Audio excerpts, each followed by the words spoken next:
Précédemment sur Diffustech TV. Il y a plus d'un mois maintenant, la marque Devis Acoustic m'a prêté des enceintes typées Home Cinéma pour les tester. Je les ai réceptionnées, j'en ai fait une vidéo de déballage et aujourd'hui je vous donne mon avis sur ce produit. Alors si vous n'avez pas déjà vu la vidéo du déballage, eh bien cliquez directement sur le lien juste au-dessus. Vous découvrirez comment j'ai galéré à sortir les engins du carton.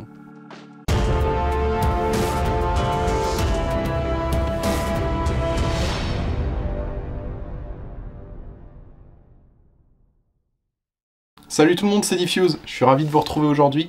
Comme vous avez pu l'entendre dans le préambule, on va directement attaquer le petit tour des enceintes. On va se rapprocher de très près de ces belles enceintes Devis Acoustic. Avant d'aller les approcher d'un peu plus près, je tiens vraiment à remercier Devis Acoustics de m'avoir prêté ces enceintes, parce que sans eux, cette vidéo n'existerait pas. Cette société, fondée en 1986, s'est constamment développée pour devenir aujourd'hui une figure incontournable de l'hi-fi en France et à l'international. La société conçoit et fabrique en France, depuis plus de 30 ans, des haut-parleurs de prestige vendus partout dans le monde. Ce sont parmi les premiers à recourir au Kevlar et au carbone, ainsi qu'à la fibre de verre pour la conception de ces haut-parleurs. Aujourd'hui, la fabrication est réalisée sur leur site basé à Troyes, dans l'Aube. Cette production Made in France est un gage de qualité particulièrement recherché par les différents clients internationaux.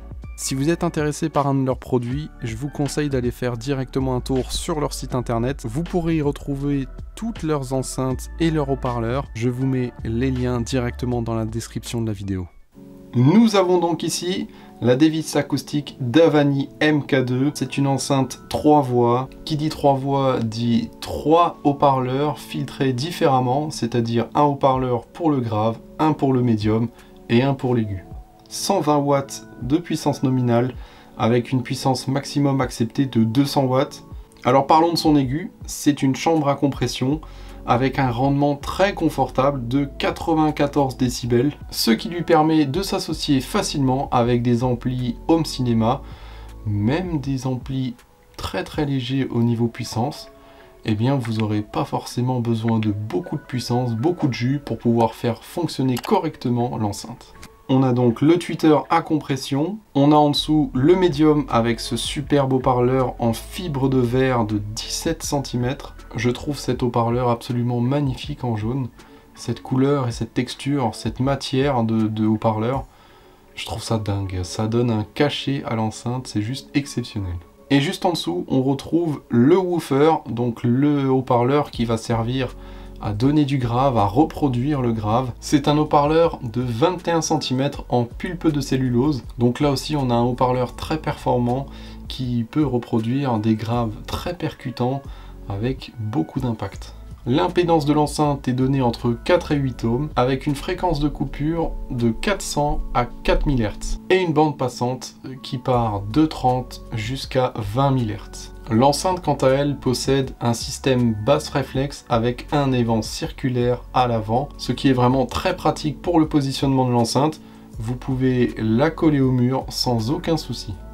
À l'arrière de l'enceinte, on peut retrouver un double bornier, ce qui lui permet d'être bi-amplifié ou bi-câblé selon les besoins. Ces belles colonnes font quand même 23 kg chacune. Autant dire que j'ai galéré à les sortir des cartons. Cette enceinte Devis Acoustic Davani MK2 est au prix conseillé de 1350 €. Le modèle qu'on m'a prêté est en finition frêne noire, mais vous pouvez très bien, si vous le souhaitez, opter pour une autre finition, à savoir la finition noyée. Donc cette enceinte est vraiment conseillée pour le home cinéma avec son tweeter à compression, et on peut l'accorder avec les enceintes Surround de la même marque, des Mia 40 par exemple. Et afin d'avoir un système home cinéma complet avec les 5 enceintes, eh bien je vous conseille la centrale Stentor MK2 qu'on va voir tout de suite. Voici donc la centrale qui est conseillée pour accompagner les Davani MK2.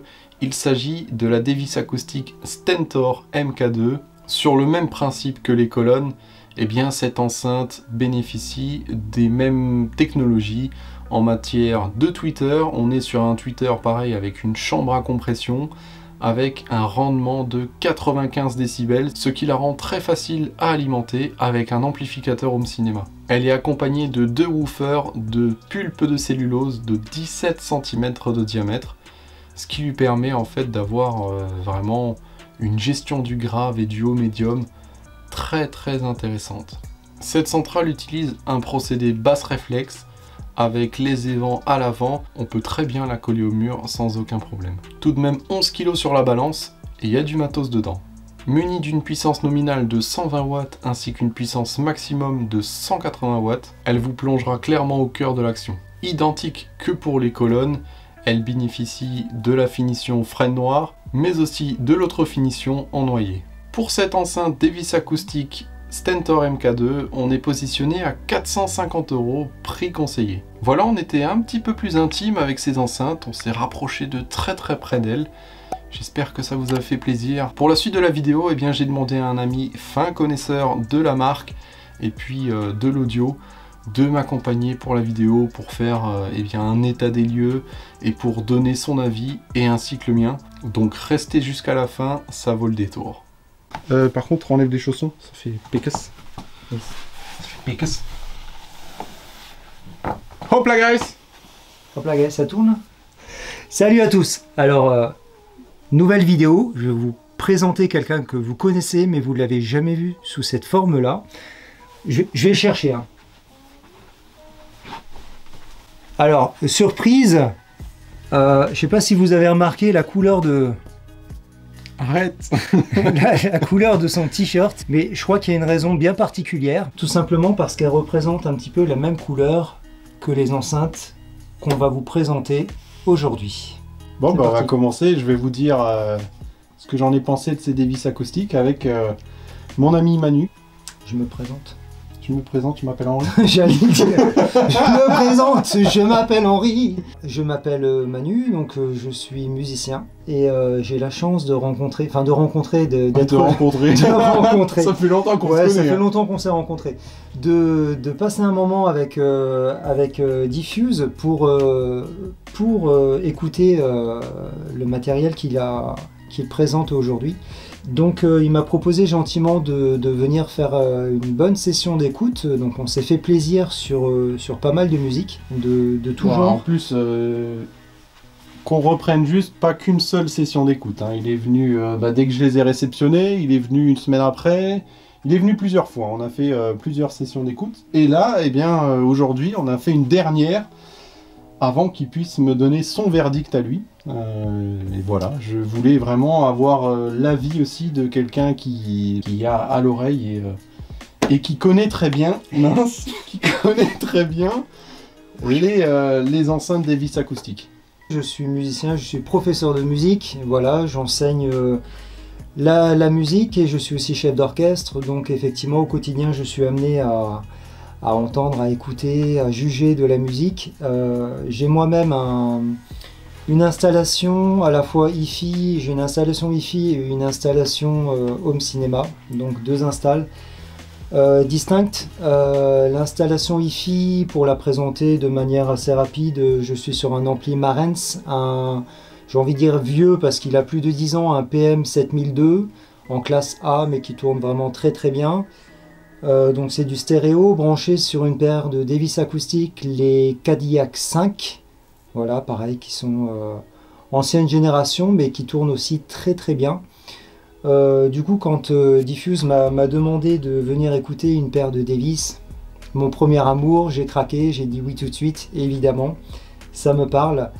Et une autre installation home cinéma, donc qui est basée sur toujours un ampli Marantz, donc c'est le SR6007, où sont branchés dessus les RF82 de chez Klipsch. Alors, la version 2, non? C'est du MK2? MK2, ouais, c'est ça. Ouais.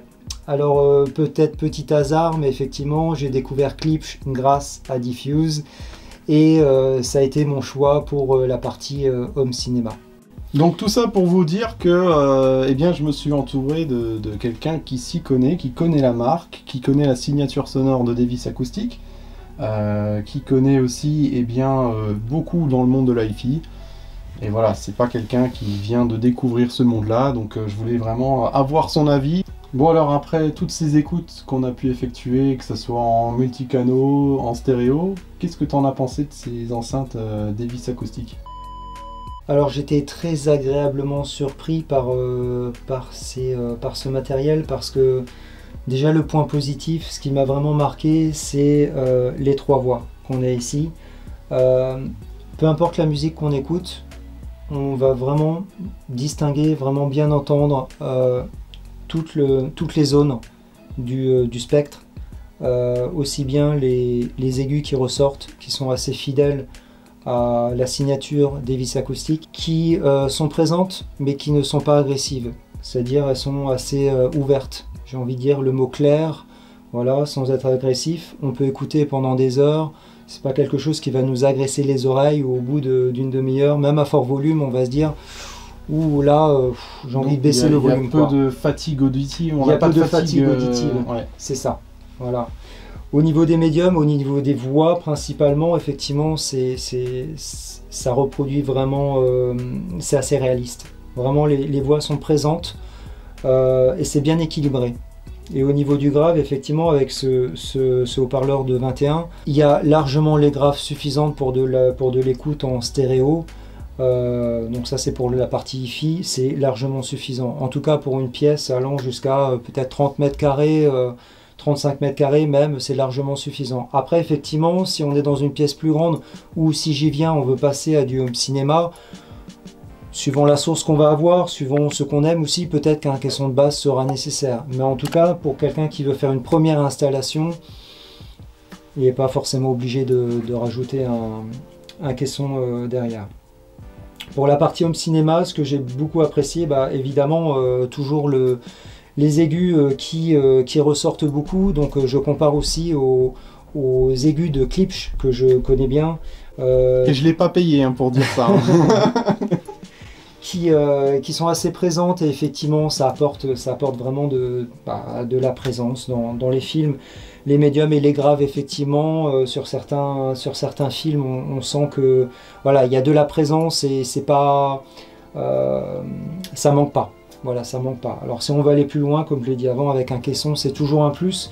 Mais je pense que c'est une très bonne paire d'enceintes pour quelqu'un qui veut démarrer son installation et homogène pour quelqu'un qui veut à la fois avoir une installation hi-fi et cinéma. Voilà. Parce qu'elle se débrouille très très bien en non-hi-fi grâce au système 3 voix et en home cinéma avec la centrale qui fait super bien son taf hein, avec le point vraiment positif pour le home cinéma et aussi pour l'hi-fi hein, c'est sa sensibilité, c'est la sensibilité des enceintes. On est sur 94 décibels pour les colonnes, c'est ça, et 95 ou 96 il me semble pour la centrale. En fait, c'est quoi la sensibilité? Clairement, plus cet indice de sensibilité est élevé, moins vous avez besoin de puissance en amplification pour atteindre un niveau sonore élevé. Donc on va pas besoin d'avoir un ampli très très puissant pour alimenter ces enceintes-là. Donc la plupart des amplis qu'on va trouver sur le marché vont être suffisants pour les driver. Après, si on veut vraiment aller plus loin au niveau de leur capacité à produire des graves profonds, des graves bien précis, bien maîtrisés, là il faudra s'équiper d'amplis assez musclés, avec un ampli de puissance par exemple, même pour la centrale, pour vraiment profiter pleinement des enceintes, rien de mieux qu'un ampli de puissance, hein, je ne fais que de le répéter, pardon. Mais voilà, la particularité, donc le haut rendement avec le tweeter à compression qui sont ici. Et ça, franchement, ça fait des miracles en home cinéma, autant en home cinéma qu'en hi-fi. C'est hyper diffus, ça remplit la pièce et... Clairement. Et alors même si on veut aller plus loin, alors là, voilà, on n'a pas testé, mais pourquoi pas mettre un ampli à lampe là-dessus pour avoir une couleur encore différente. Et je pense que si on avait pu le tester, moi ça m'aurait vraiment plu d'entendre des Davis, ces Davis là avec un ampli à lampe. Je pense que pour de la hi-fi, voilà. Ouais, pour de la hi-fi, ça doit être sympa. Donc si vous, vous êtes propriétaire d'enceintes Davis acoustiques et que vous avez un ampli à lampe, dites-nous votre ressenti dans les commentaires. C'est toujours sympa de savoir quel est le rendu et qu'est-ce que ça apporte vraiment un ampli à lampe. mais je pense effectivement que ça transformerait peut-être totalement le son. Alors on associe souvent les amplis à lampe à un son vraiment très coloré, très chaleureux, très velouté, très rond. Enfin, on peut dire beaucoup de noms superlatifs par rapport à ça. Et les Davis, c'est vrai que mes Cadillac 5, je les écoute beaucoup, je les ai beaucoup écoutés, je continue à les écouter beaucoup sur de la musique classique. Tout simplement parce que c'est super, quoi. Ça rend vraiment bien, ce type de musique rend vraiment bien sur ce genre d'enceinte. Pour la musique comme le jazz, de la musique avec où on peut avoir des couleurs un peu plus particulières, j'avoue que je préfère peut-être écouter ce type de musique sur mes Klipsch, qui vont avoir un son peut-être plus rond, que sur les Cadillac 5. Maintenant, ça ne veut pas dire que ça s'écoute pas bien, ça ne veut pas dire que c'est moche sur ce genre d'enceinte, absolument pas. Elles se défendent quand même très très bien. Après, là, je vous parle d'un idéal. Maintenant, après, les goûts et les couleurs, chacun... on en parle tout le temps, les goûts et les couleurs. C'est ça. Voilà, chacun... Il y en a qui vont pas aimer, il y en a qui vont adorer. Voilà. Parlons-en des Klipsch. Tu as des Klipsch chez toi. On a aussi fait la comparaison avec celles qui sont derrière les Klipsch RP8000F de mon système et la centrale RP 604C.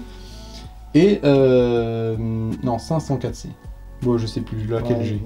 La 504C. La 604 n'existe pas. Bref, je vais vous dire un peu ce que j'ai ressenti par rapport aux comparaisons des écoutes, que ce soit en multicanaux et en stéréo. Clairement, pour le home cinéma, vraiment pour le home cinéma pur et dur, le gros blockbuster et les films vraiment démonstratifs, etc., je resterai chez Klipsch. Pourquoi? Parce que c'est plus dynamique, plus rentre-dedans, ça va plus en avant. Alors, je dis pas du tout que c'est pas du tout rentre-dedans et que c'est pas dynamique Davis acoustique, mais les Klipsch sont un cran au-dessus. Alors, je pense que ça peut aussi s'expliquer par rapport aux gamelles qui sont un peu plus... les deux gamelles de 20 cm ou 25, là, ou 20, non, c'est du 20. Voilà. C'est du 20, 2 x 20, et ils ont aussi un rendement un petit peu plus supérieur. Après, voilà, c'est le son Klipsch. Enfin, moi je le connais très bien, il est très expressif, j'adore ça, et le son live, etc., même sur des concerts, ça rend très très bien en home cinéma. Et là où le bas blesse, c'est que en hi-fi, eh bien, je préfère largement les Davis acoustiques. Pourquoi? Parce qu'à cause du 3 voix, à cause du tweeter, à cause tout simplement du rendu sonore, de la signature sonore, je préfère les Davis acoustiques. Dans le meilleur des cas, moi, personnellement, si je pouvais, j'aurais un double système, en fait, comme toi, d'avoir les Davis acoustiques purement stéréo, branchés sur un ampli stéréo avec mes sources stéréo, la platine vinyle, le lecteur CD, etc. Et puis, à côté de ça, eh bien, un système comme le mien, en home cinéma, avec du Klipsch. Mais les Davis acoustiques en hi-fi, ça marche d'enfer. Pour la musique, c'est exceptionnel et on ressent vraiment, comme tu disais avant, les 3 voix. Clairement, les 3 voix sont là. Chaque zone du spectre en fait, est vraiment voilà, bien équilibrée. Chaque zone du spectre est identifiée par un haut-parleur et on le ressent dans l'écoute. Il y a vraiment... C'est propre, c'est pas cafouillé, ouais. C'est vraiment propre. Ouais, c'est hyper homogène. C'est homogène. Il n'y a aucune cassure dans les fréquences. Clairement. Il n'y a pas de palier, tu vois. C'est ça. Tout est super bien retranscrit. C'est ça. Et là, vraiment, c'était top. Sur les écoutes home cinéma, parce que ça concerne aussi les écoutes home cinéma avec la Stentor, j'ai trouvé que la Stentor était vraiment très très bonne au niveau présence des voix. Je la trouve même mieux que la centrale Klipsch au niveau du médium, du haut médium, et limite au grave. Et je pense que c'est aussi grâce aux plus gros haut-parleurs qui descendent un peu plus bas, et au niveau des graves et au niveau de la voix, purement de la voix, la centrale Stentor, eh bien, elle n'a rien du tout à être jalouse des Klipsch, parce qu'elle a fait un super travail. Clairement. Et ça descend très très bas au niveau de la voix. Il y a une présence folle de cette enceinte centrale. Franchement, Tu joues sur une zone de fréquence un petit peu plus grande, je pense, que sur les clips, à cause de la taille du haut-parleur et de la capacité à descendre un petit peu plus bas. Et celle-ci, je pense qu'elle descend un petit peu plus bas que la... En tout cas, elle retranscrit mieux le médium et le haut médium que la Klipsch. Et ça, vraiment, cette centrale, je l'ai beaucoup écoutée. Et en fait, c'est vraiment le pied, parce que quand vous avez quelqu'un, genre, imaginez Morgan Freeman qui vous parle, en version originale, s'il vous plaît, là, avec sa voix grave qui descend tout de suite, où il y a des passages de films, c'est juste hallucinant, avec des voix graves, ou alors quand vous regardez La Désolation de Smaug, avec le dragon qui parle, etc., en face de vous. Là, dans cette enceinte-là, c'est un vrai dragon qui parle, quoi. Ça descend, c'est le vrai dragon, c'est... Ouais, c'est ça.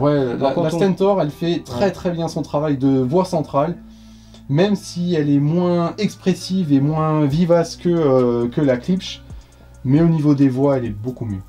Et comme on le sait, une centrale, c'est hyper important dans un... C'est peut-être l'élément, les haut-parleurs les plus importants, parce que 70-80% du son, en fait, passe par là.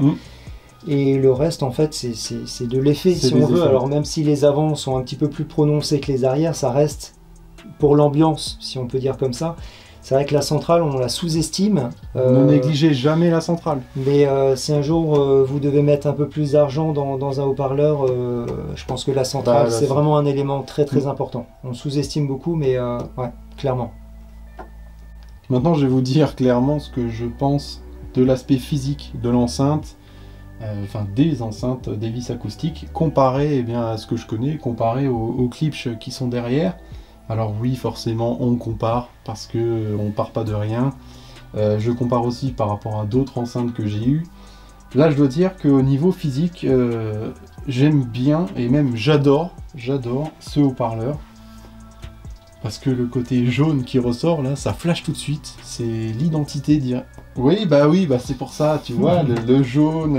Notre nouvelle mascotte, j'aime bien. C'est le nouveau Marcel, en fait. Le haut-parleur jaune, là, je trouve qu'il ajoute une présence, il ajoute une prestance dans l'enceinte, ce qui la rend vraiment très élégante avec ce jaune. Je pense que s'il n'y avait pas ce jaune-là, ça transformerait cette enceinte en enceinte totalement banale. Ouais, en kef. Ouais. Un truc noir. Totalement standard, sans personnalité. La personnalité. Ce que je regrette, c'est de ne pas avoir cette couleur de haut-parleur. Bon, je pense que c'est d'un côté technique, mais sur l'enceinte centrale. Ça, c'est un petit peu dommage. Là où j'ai un petit peu du mal, c'est sur les finitions, c'est-à-dire que c'est pas les finitions en elles-mêmes, c'est le choix esthétique. C'est-à-dire que là, ils ont gardé le choix esthétique d'enceinte avec des embouts pour fixer les caches, des embouts apparents, et pas d'aimant ou pas de... Alors il n'y a pas d'aimant, ça ressort un peu, et ça me pose un petit peu problème. Après, on aime ou on n'aime pas, et puis le fait qu'il y ait marqué Davani MK2 devant, c'est pas quelque chose de... Je suis pas fan. Ça fait un peu grossier, quoi. Je suis pas fan de la finition. Ensuite, ça changerait absolument rien au son, hein. Par contre, ce qui est génial, un point fort, au niveau technique encore, c'est d'avoir les vents à l'avant. Ce qui leur permet un positionnement, effectivement, tu peux le coller au mur, tu peux les caser où tu veux, et ça, franchement, c'est génial. Effectivement. Parce qu'on n'a pas tous 20 cm ou 30 cm de pouvoir le mettre contre le mur, enfin, d'espacer 30 cm contre le mur. Donc ça, j'aime bien. Vraiment, ils ont fait un effort de mettre les vents à l'avant. C'est assez rare sur les enceintes stéréo, il y en a plein maintenant, c'est les vents à l'arrière parce que c'est un peu plus discret. C'est ça. Là, c'est pas du tout, on n'est pas sur des enceintes hyper discrètes, hyper design, etc. On est sur des enceintes plutôt typées home cinéma avec le tweeter, le tweeter en pavillon qui fait vraiment typé cinéma, limite hi-fi, limite sono, je veux dire. Mais en fait, non, pas du tout, c'est pas des enceintes sono. Et ce que j'aime pas non plus, enfin ce que j'aurais préféré, c'est pas que j'aime pas, mais ce que j'aurais préféré, c'est qu'il modifie, de par l'aspect, quand tu as vraiment les trois alignés, il modifie l'orientation du tweeter, du pavillon, de l'enceinte centrale. Mais j'ai discuté avec Davis Acoustic et ils m'ont clairement répondu que c'était une question de dimension, de taille. Ils voulaient rester dans une taille relativement correcte au niveau de l'enceinte centrale. Donc ils ne pouvaient pas se permettre de tourner, de modifier l'orientation du tweeter, parce que sinon il fallait, au niveau des composants, etc., élargir l'enceinte centrale, et il fallait quand même qu'elle garde une certaine compacité pour pouvoir la poser sur un meuble standard, un meuble télé, etc. Donc voilà, c'est un choix esthétique qui a été choisi, mais ça ne change absolument rien à la diffusion, au cône de diffusion du Twitter. Voilà, j'ai juste voulu éclaircir les choses avec eux. Je leur ai demandé, parce que vous m'avez demandé lors de la dernière vidéo, eh bien, comment ça se fait que c'est positionné comme ça. Encore une chose à dire sur eh bien, l'esthétique. J'aime bien la sobriété des caches. Vraiment noir, vraiment très sobre. Et au niveau du plaquage, je trouve qu'il est de meilleure finition que les Klipsch. Mais alors largement meilleure finition. Enfin, je sais pas pour toi, mais au niveau des arrondis, il y a moins de tranches vives. C'est arrondi, moi je trouve que le plaquage est de meilleure qualité sur les Davis Acoustic que sur les Klipsch. Là sur les Klipsch on a des arêtes vraiment très tranches, limite le plaquage, tu donnes un coup dessus, il se barre. C'est un peu le défaut des Klipsch, très fragile. Et là on est sur quelque chose de plus arrondi, plus travaillé au niveau de, tout simplement de la coque, hein. Franchement, moi j'adore ce côté-là, tu vois. Je vais peut-être te décevoir. Ah mais tu me déçois pas, chacun son point de vue. Hein. Par rapport à ce que tu disais avant, effectivement, moi ce que je vois c'est que toute la partie frontale ici c'est une espèce de plastique résine, et sur le côté c'est un plaquage en bois. Sur les Davis Cadillac 5 que j'ai, c'est du bois de partout. Du coup, effectivement, bon, sur les bords c'est tranchant, effectivement c'est vraiment carré à 90 degrés, et je trouve que c'est beaucoup plus homogène d'avoir du bois de partout. Alors que ici, pareil, on a le plaquage au-dessus, et de la résine, une espèce de résine plastique sur le devant. Et quand on regarde par rapport au Klipsch, ici il y a du bois de partout, tout à l'arrière, sur les côtés, et ici toute la façade devant, on dirait que c'est quelque chose qui a été encastré, rajouté devant. Et alors c'est pas moche, c'est bien fini, je veux dire vraiment il y a une très belle finition, mais je préfère peut-être quand tout est en bois. Après c'est mon avis perso. Entre les deux je préfère quand même les Klipsch au niveau de la finition. C'est toi qui vois. C'est mon avis. Bon bah il sera pas payé. Voilà, sinon ça reste de très très bonnes enceintes, et comparé on va comparer niveau tarif. Oui. On est à 1350 € prix de vente conseillé pour les colonnes. Et je crois qu'on est aux alentours des 450 € pour la centrale, ce qui est un excellent rapport qualité-prix pour la centrale. Je dois dire, à ce niveau de prix, il y a très peu de centrales qui arrivent à vous proposer une telle qualité de son en home cinéma pour ce tarif-là. C'est très bien placé, en sachant qu'il y a même souvent des promotions. Donc une centrale qui est à 450, on peut facilement l'avoir en fin de série, un an après, à 300-350 € facilement, voire mieux encore. Donc c'est excellent rapport qualité-prix. Oui. Best choice quality. Je suis un peu moins d'avis sur les colonnes qui, pour moi, par rapport au placement tarifaire, sont un petit peu trop chères pour moi par rapport aux Klipsch, mais je compare par rapport aux Klipsch. Mais si on compare pas, c'est vrai que c'est une très très bonne enceinte, autant en hi-fi qu'en home cinéma, et pour le tarif, j'aurais souhaité de meilleures finitions, certes. Il faut savoir aussi que c'est une enceinte 3 voix, donc c'est bien plus compliqué à mettre en œuvre au niveau interne avec les différents filtres et tout ça. Donc c'est pour ça aussi que le tarif est plus élevé. Je pense que si c'était une enceinte 2 voix, ça serait pas du tout le même tarif. Clairement. Et vous pouvez pas en fait comparer réellement à même gamme une enceinte 2 voix et une enceinte 3 voix et plus, parce que c'est pas du tout la même façon de fabriquer, c'est pas du tout les mêmes composants à l'intérieur. Et tout simplement, ça se ressent dans l'écoute. Bah là, tu as une enceinte, enfin une paire d'enceintes 3 voix avec un bon rendement, une très bonne qualité audiophile.